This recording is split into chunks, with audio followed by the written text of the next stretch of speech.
एक कहावत है, दुआ सलाम सबसे रखिए, दुआ सलाम सबसे रखिए। इतिहास गवाह है कि कवर और खबर अपने ही खोदते हैं। नमस्कार, मैं मुकेश पंडित।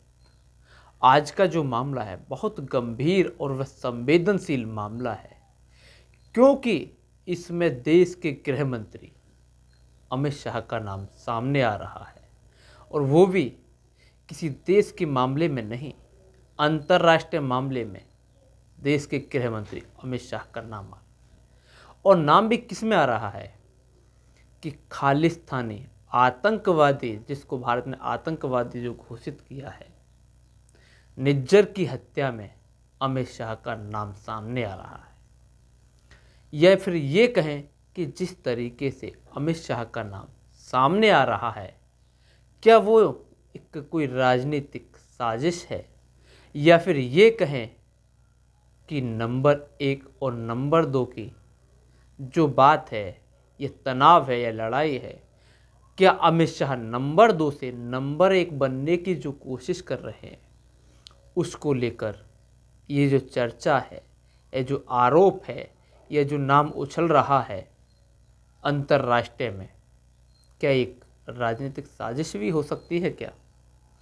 आइए पहले अंतर्राष्ट्रीय बात करने से पहले हम देश के भीतर या अमित शाह का नाम देश की राजनीति में, एक कहावत है, दुआ सलाम सबसे रखिए, दुआ सलाम सबसे रखिए। इतिहास गवाह है कि कवर और खबर अपने ही खोदते हैं। क्या ये मामला भारत की राजनीति में सटीक बैठता है? क्या एक नंबर वाले अब देश के गृह मंत्री अमित शाह की कवर खोदने में लगे हुए हैं, या अंतर्राष्ट्रीय लेवल पर बदनाम करने की एक साजिश है, या एक सुपारी है कि जो अमित शाह नंबर 1 की जो चर्चाएं तेज हैं, क्या उसके लिए नंबर 1 वाले अमित शाह को नंबर 1 पसंद नहीं करते, या ये चाहते कि अमित शाह नंबर 2 ही बना रहे? जिस तरीके से अंतर्राष्ट्रीय में, या ये कहें कनाडा ने आरोप लगाया है देश के गृह मंत्री अमित शाह का नाम उछालकर कि निज्जर की हत्या में, खालिस्तानी की हत्या में अमित शाह का हाथ है, क्या राष्ट्रीय सलाहकार, राष्ट्रीय सुरक्षा सलाहकार अजित डोभाल अपना नाम भी नहीं बचा पा रहे, साथ में देश के गृह मंत्री का नाम भी आ रहा है? क्या यही जिम्मेदारी है क्या राष्ट्रीय सलाहकार सुरक्षा के अजित डोभाल की, कि अपना नाम नहीं बचा पाए, औरों की तो क्या करें, खुद रसिया भाग रहे हैं, मोदी जी के साथ अमेरिका नहीं जा पाए? क्या यही है राष्ट्रीय सुरक्षा सलाहकार की जिम्मेदारी? क्या रॉ का यही मिशन था, या रॉ की यही जिम्मेदारी है कि किसी भी मिशन को अंजाम दिया जाए और उसका ये हश्र हो जो आज के समय में हो रहा है, जो एक गृह मंत्री का नाम आ रहा है, हत्या के आरोप में गृह मंत्री का नाम सूदे सूदे आ रहा है? क्या है इस तरीके से गृह मंत्री का नाम आना? या फिर ये कहें कि एक विधायक को, जो कि आजकल भारत के कुछ राज्यों में देखा भी जा रहा है कि मुख्यमंत्री नहीं मुंशी बना दिए गए हैं, कि एक विधायक को मुख्यमंत्री बनाना, क्या उसी तरीके से किसी भी शूटर को पकड़कर हत्या कराना या किसी आतंकी को मारना, एक उसका यही तो अंजाम होता है? तभी तो इस तरह के नाम आते हैं। जब रॉ के जिनको ट्रेनिंग दी जाती है इन कामों को करने के लिए, वो इस अंजाम को किसी अदर शूटर से जब कराते हैं, क्या शूटरों को ट्रेनिंग दी गई थी के शूटरों को ट्रेनिंग दी जाती है क्या? और सुपारी भी उसको दे रहे हैं, सुपारी भी उसको दे रहे हैं जो वहाँ की खुफिया एजेंट है। तुम किसी से या लोकल के व्यक्ति से सिर्फ जानकारी जुटा सकते हो, किसी मिशन को अंजाम नहीं दे सकते। क्या ये मिशन को अंजाम देने के लिए जिस तरीके से लोकल शूटर कहें या किसी एरा गैरा को पकड़कर किसी की हत्या कराना, क्या इस तरीके से अंतर्राष्ट्रीय पर होता है? या फिर कराया है तो डंके की चोट स्वीकार करें, अच्छे कराएंगे जो हमारे हित में नहीं है या हमें नुकसान देगा, हम उसको अंजाम तक पहुंचाएंगे। क्या इतनी हिम्मत भी नहीं है फिर? या किसी भी देश की ये जिम्मेदारी होती है कि कोई भी व्यक्ति उस देश में छुपा हुआ है या रह रहा है या वहाँ का नागरिक है तो उसकी सुरक्षा भी उस देश की बनती है। जैसे बांग्लादेश की प्रधानमंत्री शेख हसीना इस समय भारत में रह रही हैं, जो मीडिया रिपोर्ट के अनुसार जानकारी मिली है, तो उनकी सुरक्षा भी भारत सरकार की जिम्मेदारी है।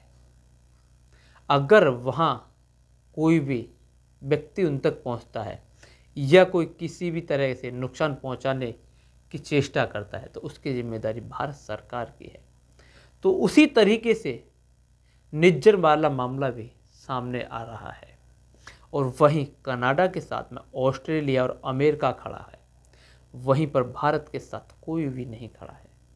या फिर ये कहें कि इजराइल ईरान पर जवाबी कार्रवाई करता है या अपने दुश्मन को टारगेट कर निस्तो नाबूद करता है, मगर अमेरिका सामने आता है और ईरान से कहता है कि पलटवार नहीं, अन्यथा अंजाम भुगतने के लिए तैयार रहे। वहीं उसी तरीके से क्या भारत कर सकता है?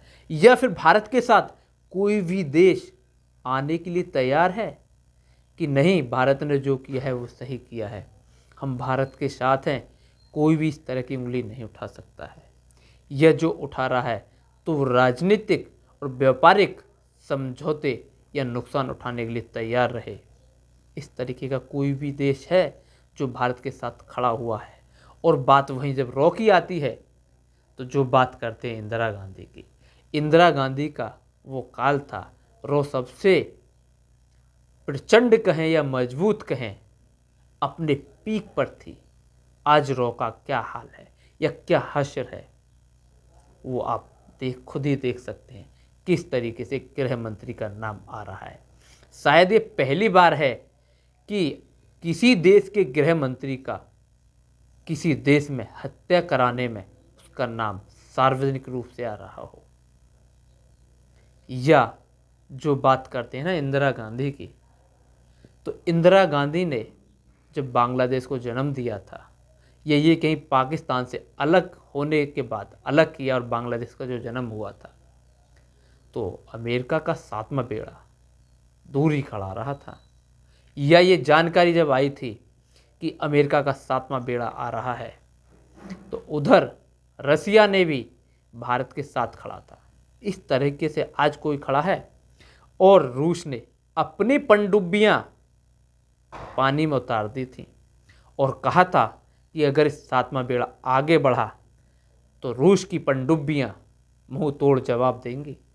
जो 7वां बेड़ा पाकिस्तान को सहयोग या पाकिस्तान की तरफ से युद्ध लड़ने के लिए जो आ रहा था, क्या इस तरीके से आज भी कोई देश भारत के साथ खड़ा है? क्या यही है भारत की विदेश नीति?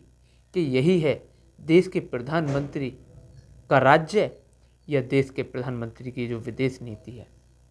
या फिर ये कहें कि जिस तरीके से रॉ ने जो काम किया है, जो अजित डोभाल की जो बात करते हैं राष्ट्रीय सुरक्षा सलाहकार की, क्या जो कहते हैं उनकी उपलब्धियां जो गिनाते हैं, उपलब्धियां तो सुनील गावस्कर की थी, उपलब्धियां तो सचिन तेंदुलकर की भी थी। तो सचिन तेंदुलकर को लगा कि वो अब लंबे समय तक क्रिकेट नहीं खेल पाएंगे, या उन्हें लगा कि अब वो आगे जिस तरीके से क्रिकेट में खेल रहे हैं या देश के लिए उस तरीके से परफॉर्म नहीं कर पाएंगे, तो संन्यास ले लिया था। कि आज के समय में सचिन या सुनील गावस्कर आज के डेट में कोहली की तरह या रोहित शर्मा की तरह या किसी अदर बल्लेबाज की तरह क्या क्रिकेट खेल पाएंगे? वही हाल आज के समय में अजित डोभाल का है। उपलब्धियां थीं, सरकारें भी औरों की थी, ना कि इसी बीजेपी की सरकार में कोई स्पेशल उपलब्धियां अजित डोभाल को प्राप्त हुई। क्या कारण है कि जो कि अमेरिका कनाडा के साथ खड़ा है और वहीं ऑस्ट्रेलिया भी अमेरिका के सुर में सुर लगाकर कनाडा के साथ खड़ा है? क्या किस तरह की हमारे देश की विदेश नीति हो गई है? एक समय हुआ करता था कि विदेश नीति ऐसी हुआ करती थी, कोई भी भारत के सामने इस तरीके से आंख नहीं दिखाता था, या फिर देश के प्रधानमंत्री में ये हिम्मत होनी चाहिए कहे कि हमने किया है, ऐसे ही करेंगे। जो हमारे खिलाफ साजिश करेगा या साजिश करता होगा, क्या खुली चुनौती नहीं दे सकते? क्या महात्मा गांधी की तरह नमक छोड़ो आंदोलन की तरह क्या अमेरिका के प्रोडक्ट का बहिष्कार नहीं कर सकते? जब कोरोना काल के समय जब शिक्षा महंगी थी कोरोना काल से पहले, तो कोरोना काल में क्या हुआ कि शिक्षा इतनी सस्ती हो गई, सब कुछ ऑनलाइन हो गया। जब ये अमेरिका के प्रोडक्ट का बहिष्कार करेंगे तो क्या अमेरिका औंधे मुंह नहीं गिरेगा क्या? और जो बात करता है, अब बात करेंगे मीडिया की। जो हमारे देश का जो मीडिया है उस पे भी अब सरकार को नकेल कसने की ज़रूरत है, क्योंकि जो मेन मीडिया है उसकी हेडलाइन तो होंगी सरकार को खुश करने की और अंदर खबरें होंगी सरकार की बखिया उधेड़ने की। क्या यही मीडिया है? बात करेंगे कि हमने घर में घुस के मारा। अरे अंतर्राष्ट्रीय क्या छवि जा रही है? क्या अंतर्राष्ट्रीय पर अपने आप को बदनाम कर रहे हो? ये छापो कि ये भारत का आतंकी था, भारत के खिलाफ साजिश करता था। वहीं कनाडा की सरकार ने कोई इसकी गतिविधियां पाई और कनाडा सरकार ने मार दिया इसको। मगर कहानी तो ये है कि हड्डी गले में लटकाने की आदत जो है, अंधभक्तों को खुश करने की आदत जो है ना इस देश में, वो जो प्रचलन चल रहा है वही है। और जो सरकार के मीडिया किस तरीके के हेडलाइन देती है कि अंतर्राष्ट्रीय स्तर पर कनाडा के प्रधानमंत्री ट्रूडो की हुई फजीयत, और अंदर क्या है कि अमेरिका कनाडा के साथ खड़ा है। ये कनाडा ने आरोप लगाया, देश के गृह मंत्री या भारत के गृह मंत्री का नाम सामने आ रहा है। क्या देश के गृह मंत्री अमित शाह पर अगर अंतर्राष्ट्रीय न्यायालय में अगर हत्या का मुकदमा चलता है तो क्या होगा? शायद ये पहली बार होगा कि किसी देश के गृह मंत्री पर अंतर्राष्ट्रीय स्तर पर हत्या का मुकदमा चले। मगर जो चीज़ें सामने निकल कर आई हैं वो ये हैं कि कहीं भी अमित शाह के कोई फ़ोन कॉल या इस तरह की कहीं भी कोई सुराग नहीं है। बस ये कम्युनिकेशन सामने आ रहा है कि शूटरों की जो आपस में या जो जो कहीं किसी का रेस्पॉन्स जो होता है कि अमित शाह के नाम से इस तरह की बातें सामने निकल कर आ रही हैं। वहीं पर इतना तो हमको भी पता है और आम नागरिक को भी पता होगा कि देश का गृह मंत्री डायरेक्टली किसी को फ़ोन नहीं करता या किसी शूटर को फ़ोन नहीं करेगा कि जाके निज्जर की हत्या करनी है, पन्नू की या किसी और की हत्या करनी है। इतना तो हर व्यक्ति, हर इंसान जानता है। यह देश का गृह मंत्री किसी भी डिपार्टमेंट पर डायरेक्ट फ़ोन नहीं करेगा। गृह मंत्री का पीए उस डिपार्टमेंट के मंत्री को पीए को फ़ोन कर सकता है, वो फिर पीए का मंत्री उस डिपार्टमेंट का वो उस अधिकारी को फ़ोन करेगा। तब उस तरीके से एक चेंज जो सिस्टम होता है उससे काम होता है, मगर डायरेक्टली कहीं भी कोई फ़ोन नहीं कर सकता। और जिस तरीके से ये घटना जो सामने आई है, जो हमारे देश के रॉ के जो अधिकारी हैं किस तरीके से सुपारी दे रहे हैं वहीं के लोकल व्यक्ति को, ऐसे व्यक्ति को जो वहाँ के सरकार के लिए काम करता है, उसको आप सुपारी दे रहे हो। क्या रॉ में कोई आदमी नहीं है या कोई अधिकारी नहीं है जो कि मिशन को अंजाम दे और वहाँ से फरार हो जाए, या देते नहीं हैं या अब से पहले किसी ने दिया नहीं है।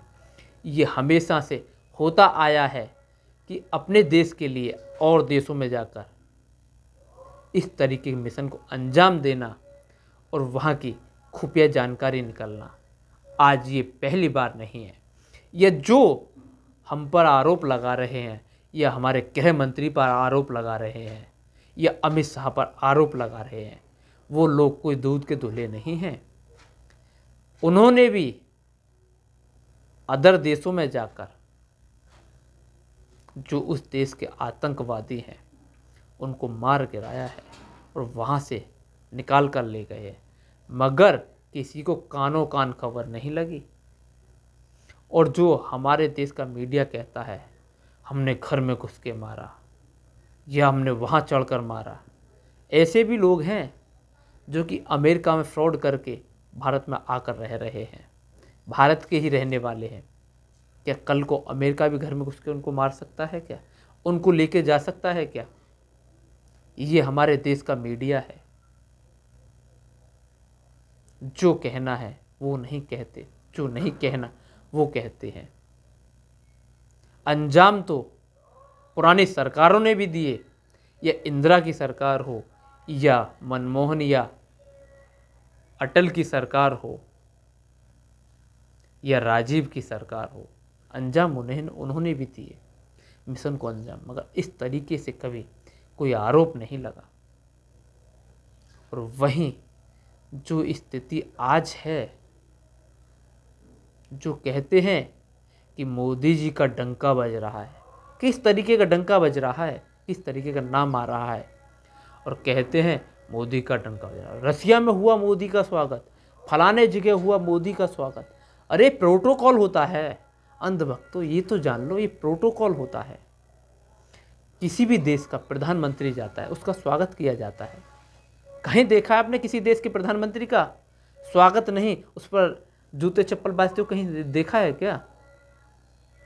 कि पहली बार देख रहे हो किसी प्रधानमंत्री का स्वागत है?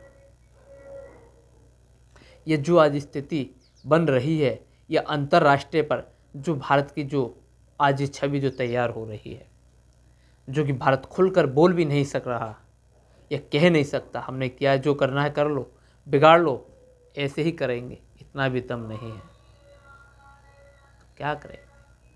और जो स्थिति ये देश का मीडिया जो कर रहा है, जो भारत की छवि को खराब करने पर तुला हुआ है, आने वाले समय में इस देश को एक नेहरू जैसा प्रधानमंत्री की ज़रूरत होगी, जो कि गुटनिरपेक्ष होकर काम कर सके और देश की छवि को फिर सुधार सके। जय हिंद, जय भारत। अगर आपको हमारा ये वीडियो अच्छा लगा हो तो हमारी साहसी पत्रकारिता के लिए चैनल को अवश्य सब्सक्राइब करें। धन्यवाद।